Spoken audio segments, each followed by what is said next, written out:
There is no hierarchy of oppressions, by Audre Lorde. I was born black and a woman.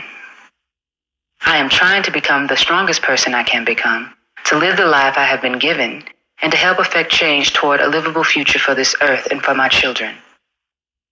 As a black, lesbian, feminist, socialist, poet, mother of two, including one boy and member of an interracial couple, I usually find myself part of some group in which the majority defines me as deviant, difficult, inferior, or just plain wrong.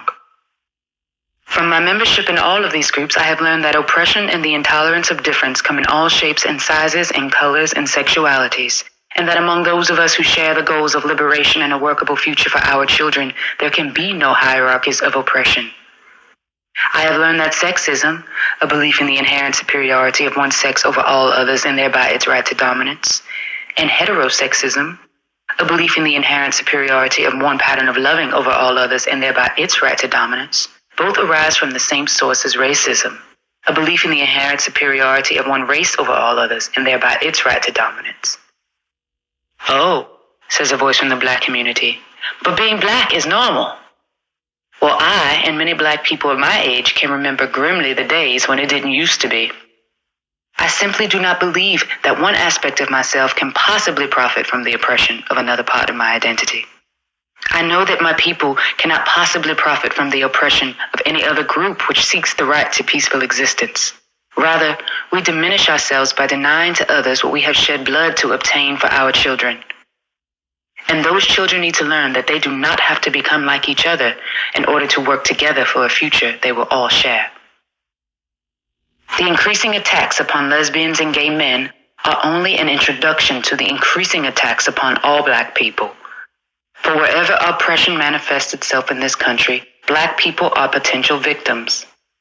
And it is a standard of right-wing cynicism to encourage members of oppressed groups to act against each other.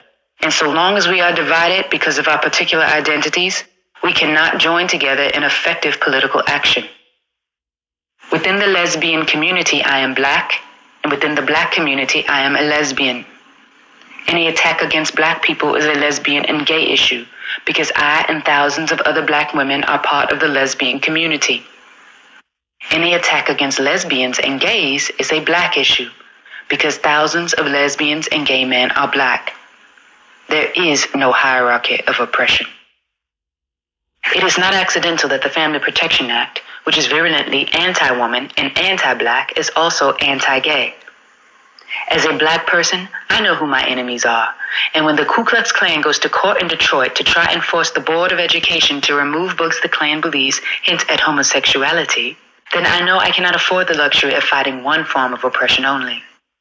I cannot afford to believe that freedom from intolerance is the right of only one particular group, and I cannot afford to choose between the fronts upon which I must battle these forces of discrimination wherever they appear to destroy me. And when they appear to destroy me, it will not be long before they appear to destroy you.